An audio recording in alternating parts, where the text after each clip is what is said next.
அனைவருக்கும் வணக்கம். நமது வாத்தியார் எம்ஜிஆர் யூடியூப் சேனல் நேயர்கள் மற்றும் நண்பர்கள் அனைவருக்கும் நன்றிகளும் வணக்கங்களும். இன்னைக்கு ஒரு முக்கியமான விஷயத்தை பத்தி பேச போறோம்.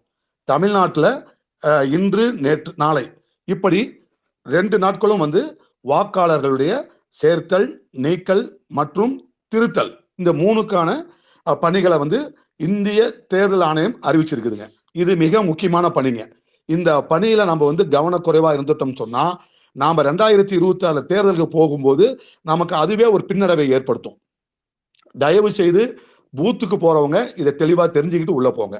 படிவங்கள் 6, 7, 8, 8A இப்படி 4 படிவங்கள் இருக்குதுங்க. புதுசா ஒருத்தர் ஒரு வாக்காளரை சேர்க்க வேண்டும் என்று நினைச்சீங்கன்னா படிவம் 6 எழுதணும். இப்ப உதாரணத்துக்கு உங்களுக்கு ஓட்டு இருக்குது, உங்க மனைவிக்கு ஓட்டு இருக்குது, அல்லது உங்களுக்கு ஓட்டு இருக்குது, உங்கள் கணவருக்கு ஓட்டு இருக்குது. அப்படி என்று சொன்னால் உங்கள் மகனுக்கோ உங்கள் மகளுக்கோ ஓட்டு சேர்க்கணும்னா அந்த உங்கள் மகன் அவங்களுடைய பெயரை எழுதுறீங்க. அதுல உங்களுடைய பாகம் எண், உங்களுடைய தொடர் எண் இதை எழுதிட்டீங்கன்னா எந்த விதமான விசாரணைக்கும் வரமாட்டாங்க. ஆல்ரெடி நீங்க 2 பேரும் வாக்கு அளிக்கும் தகுதி உரிமை பெற்றவர்கள் என்பதால BLO உடனடியாக உங்களுடைய அந்த பெயரை பதிவு செஞ்சிருவாங்க. இதுல எந்த விதமான சிக்கலும் வராது. என்ன சிக்கல் வரும் சொன்னா, நம்ம 2 பேர் இருக்கோம் இல்லைங்களா, வீட்டுல அப்பா அம்மா இருக்காங்க, அவங்க பேருக்கு பக்கமா அவங்க வர மாட்டாங்க. பின்னாடி ஓட் லிஸ்ட்ல சேர்த்தல்னு தனியா ஒரு பக்கம் கொடுத்துருப்பாங்க. அதுலதான் இந்த சேர்த்தல் வரும். பல பேர் என்ன பண்ணுவாங்கன்னா, உங்க பேரு சொல்லி உங்க வீட்டுக்காரமா பேர் சொல்லுவாங்க. 2 பேருக்கு தாங்க ஓட்டு இருக்குதுன்னு சொல்லிட்டு போயிடுவாங்க. நீங்க அவங்க கிட்ட சொல்லணும், இது பழைய வாக்காளர் பட்டியல், புதிய வாக்காளர் பட்டியல கடைசி பக்கம் பாருங்க, அதுல சேர்த்தல் இருக்கும், எங்க பையனை சேர்த்திருக்கிறோம் நீங்க சொல்லணும். இது முதல்ல சேர்த்தலுக்கான விதிமுறை. அடுத்தது நீக்கல். நீக்கலுக்கு படிவம் 7. படிவம் 7ங்கிறத வச்சுக்கிட்டு தான் அது படிவம் 7 அல்ல. திமுகவினர் அதிமுக வாக்குகளை பழி வாங்குவதற்காக பயன்படுத்துகின்ற படிவம் என்று சொன்னால் அது படிவம் 7. இதுல நீங்க மிக கவனமா இருக்கணுங்க. நம்ம வீட்டுல குடியிருப்பாங்க, அல்லது நம்ம பக்கத்து வீட்டுல குடியிருப்பாங்க, அவர்கள் வாடகைக்கு குடியிருப்பாங்க. அவங்க பக்கத்து தெருவுக்கோ அல்லது பக்கத்து பகுதிக்கோ வார்டுக்கோ மாறி இருப்பாங்க. ஆனா அவங்க அந்த சட்டமன்ற தொகுதிக்குள்ளேயே இருப்பார்கள் என்று சொன்னால் அவர்கள் மாறி போன இடத்துல வாக்கு சேர்க்கலன்னு சொன்னா இந்த வாக்குரிமையில தான் நமக்கு இருக்குது. ஏற்கனவே நம்ம குடியிருந்த வீட்டிலேயே நமக்கு வாக்கு இருக்குது, அதனால நம்ம புதுசா வாக்கு எதுவும் சேர்க்க வேணாம்னு விட்டுருவாங்க. ஆனா அதை தான் இந்த திமுகவினர் கண்கொத்தி பாமா பார்த்துக்கிட்டே இருப்பாங்க. இந்த ஓட்டு அதிமுக ஓட்டு, இப்ப நம்ம பகுதியிலிருந்து வேற பகுதிக்கு அவங்க போயிட்டாங்கன்னு சொல்லி படிவம் 7 பயன்படுத்துவாங்க. அப்ப அந்த அதிகாரிகிட்ட நீங்க பார்த்து, அம்மா இந்த அம்மா பாருங்க அங்க குடியிருக்கிறாங்க, எங்க வீட்டுல குடியிருந்தாங்க அல்லது எங்க பக்கத்து வீட்டுல குடியிருந்தாங்க, இவங்க அங்க வாக்குகளை சேகரிக்கவில்லைன்னு சொல்லி அதை நீங்க அதிகாரிகிட்ட சொல்லணும். அவருடைய போன் நம்பர் இருந்தா தொடர்பு கொண்டு அவங்கள பேச வைக்கணும். அப்படி சொன்னால்தான் அந்த இதை நீக்கணும். அது மட்டும் இல்லாம ஒரு படிவம் 7ன்னு கொடுத்து விட்டாலே அதை நீக்கக்கூடாது. இப்ப என்னுடைய வாக்கை நீக்க வேண்டும் என்று சொன்னால் அது நான் தான் கொடுக்கணும், அல்லது என் குடும்ப உறுப்பினர்கள் கொடுக்கணும். மீண்டும் தெளிவா சொல்றேன், ஒருவருடைய வாக்கை நீக்க வேண்டும் என்று சொன்னால் இறந்தவர்களை தவிர, ஒருத்தர் செத்து போயிட்டாருன்னு சொன்னா, அவர் மறந்து விட்டாருன்னு சொன்னா அவங்க நீக்க முடியாது. இப்ப நகராட்சி மாநகராட்சியில என்ன செய்யறாங்கனாக்க, அவங்களுக்கு இந்த இது வந்துருது, டெத் சர்டிபிகேட் அவங்க தானே இஷ்யூ பண்றாங்க, அதை வைத்து கொண்டு அவர்கள் நீக்கி விடுகின்றார்கள். தப்பு இல்லை, இறந்தவர்களுக்கான இந்த டெத் சர்டிபிகேட் வச்சுக்கிட்டு நீக்கிடுறாங்க. ஆனால் ஒரு மாற்று கட்சிக்காரரோ அது எந்த கட்சிக்காரரோ ஒரு வேண்டும் என்றே திட்டமிட்டு அவருடைய வாக்குரிமையை பறிக்கின்ற விதமாக அவர்கள் அந்த சட்டமன்ற தொகுதியிலேயே இருக்கிறார் என்று சொன்னால் அவரை நீக்க கூடாது. அப்படி என்று சொன்னால் அதுக்கு என்ன செய்ய வேண்டும் என்று சொன்னால் படிவம் 8 இருக்குது. அந்த படிவம் 8 கொடுத்து நாங்க இந்த பூத்துல இருந்தோம், இப்ப இந்த பூத்துக்கு மாறிட்டோம்னு சொல்லி சம்பந்தப்பட்டவர்கள் கொடுக்கணும். கொடுத்தால் மட்டும்தான் BLO அவர்களை இந்த பாகத்துக்கு மாற்றத்துக்கு அனுமதிப்பாங்க. இது என்ன ஒரு சிக்கல் இருக்குதுன்னா, ஒருத்தர் 8ல கொடுத்துட்றாங்க, ஆனா அந்த இடமாற்றம் செய்யாம சிலர் இப்ப விட்டு விடுகிறார்கள். இப்ப தம்பிமார்கள் சொன்னது போல, அருமை சகோதரர்கள் குறிப்பிட்டது போல, அரசியல்ல கொட்டை போட்டவங்களுக்கு அந்த 8வது ஃபார்மை பத்தி புரியாது. அதனால அவங்க அது BLO என்ன சொல்லுவார்னா, BLO என்று சொன்னால் பூத் லெவல் ஆபீசர். அந்த பூத் லெவல் ஆபீசராக பாத்தீங்கன்னா டீச்சர்ஸ் தான் இருப்பாங்க, பெரும்பாலும் ஆசிரியர்கள் தான் இருப்பாங்க. அவர்கள்ட்ட நீங்க போய் தெளிவா சொல்லுங்க. அந்த டீச்சர்ஸ் என்ன சொல்லுவாங்கன்னா, 8 ஏங்க தரீங்க, ஏற்கனவே இருந்த இடத்துல போய் 7வது படிவத்தை கொடுத்துருங்க, நீக்கல் படிவத்தை கொடுத்துருங்க. நாம நீக்கல் படிவத்தை கொடுத்த உடனே நமக்கு ஒரு கவுண்டர் ஃபைல் தருவாங்க. அதை சேர்த்தல், நீக்கல், திருத்தல் இந்த 3க்குமே நீங்க வாங்கிக்கணும். நீங்க அந்த கவுண்டர் ஃபைல் வாங்கலன்னு சொன்னா நீங்க எந்த விதமான கிளைமும் பண்ண முடியாது. அதை கவனத்தில் இருக்கணும். பூத்துல உட்கார ஒவ்வொருவரும் அதை கவனமா கேளுங்க. அவங்க மொத்தமா வாங்கி வச்சுக்கிட்டு நாளைக்கு வாங்கன்னு சொல்லுவாங்க விடாதீங்க.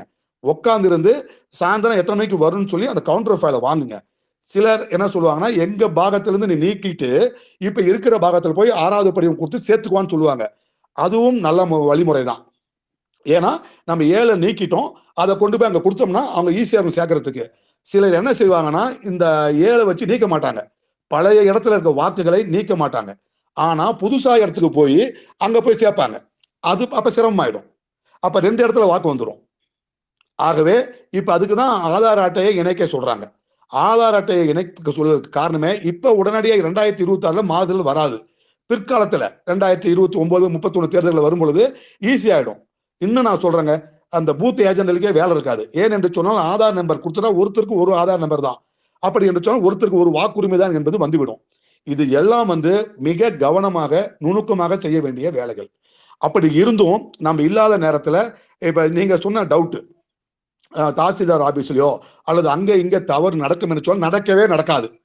அது பிஎல்ஓனுடைய ஆத்தரைசேஷன் இல்லாம எதுவுமே செய்ய முடியாது. அப்படி பிஎல்ஓனுடைய நாலேஜ் இல்லாம எந்த விதமான அந்த தேர்தல் பணிகளும் நடத்த முடியாது.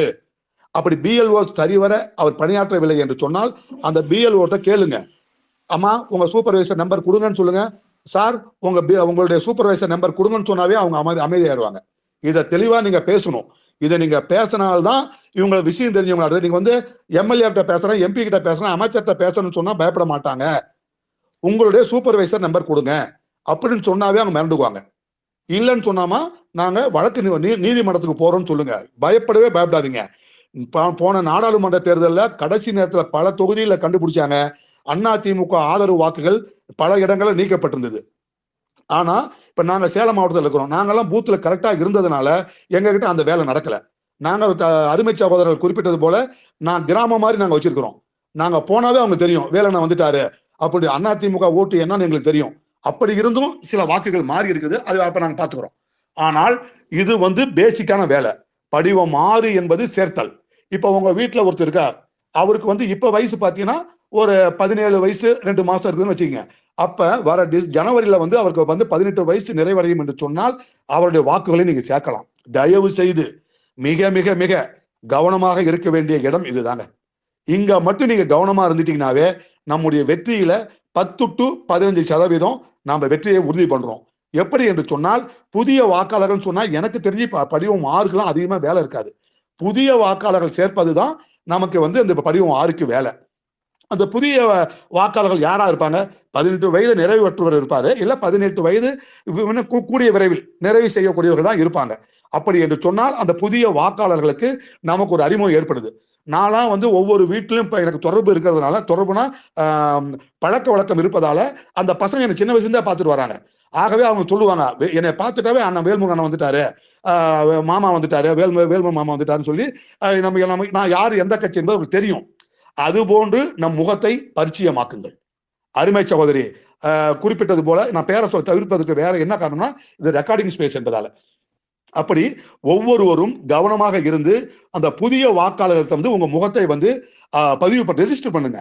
ஏன்னு சொன்னால் சென்னை போன்ற இடங்களிலோ மதுரை மாநகராட்சி பகுதிகளில் வந்து நிறைய பேருக்கு தொடர்பு இருக்காது. ஏனென்று சொன்னால் ஒவ்வொரு வார்டும் பார்த்தீங்கன்னாக்க 10,000 ஓட்டு 15,000 ஓட்டு இருக்கும். இப்ப நானா வந்து நகராட்சி பகுதியில் இருக்கிறேன், எனக்கு ஒரு வார்டுல பாத்தீங்கன்னா 1500 ஓட்டு தான். 1500 ஓட்டுன்னு பாத்தீங்கன்னா ஒரு 400 குடும்பங்கள் தான்.